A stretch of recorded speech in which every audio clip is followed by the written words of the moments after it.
explored how excess inventory and dead stock can impact a company's financial health, especially through inventory write-offs. But write-offs are not the only way inventory affects financial statements. Another crucial factor is inventory valuation, which is how businesses assign a financial value to the inventory they hold and sell. Today, we are going to explore three widely used methods for inventory valuation: first in, first out, or FIFO, last in, first out, or LIFO, and weighted average.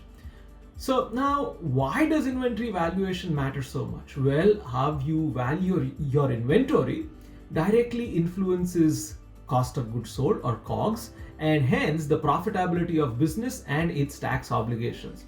So if a company reports a higher cost of goods sold, its reported profits will be lower, and the lower profits mean lesser taxes.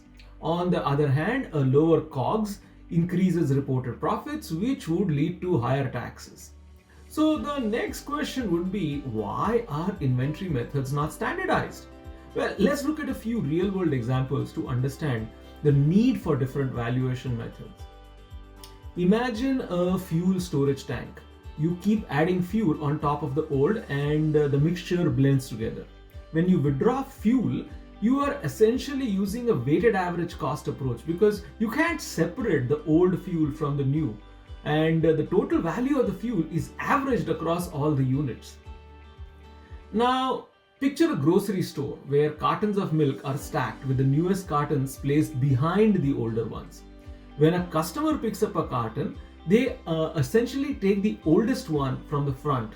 This approach represents FIFO, or first in, first out, where the oldest inventory is sold first. And finally, consider a stack of bricks at a construction site. New deliveries are added on top of the stack, and when bricks are ready for use, they come from the top of the pile. The newest inventory is sold first. This reflects the last in, first out, or the LIFO method, where the most recent purchased inventory is sold first. In an ideal world, inventory valuation would perfectly reflect how inventory moves physically. But businesses need standardized accounting practices that help ensure fairness and prevent manipulation. So currently, inventory valuation is disconnected from the actual physical product flows and is a financial decision made by businesses.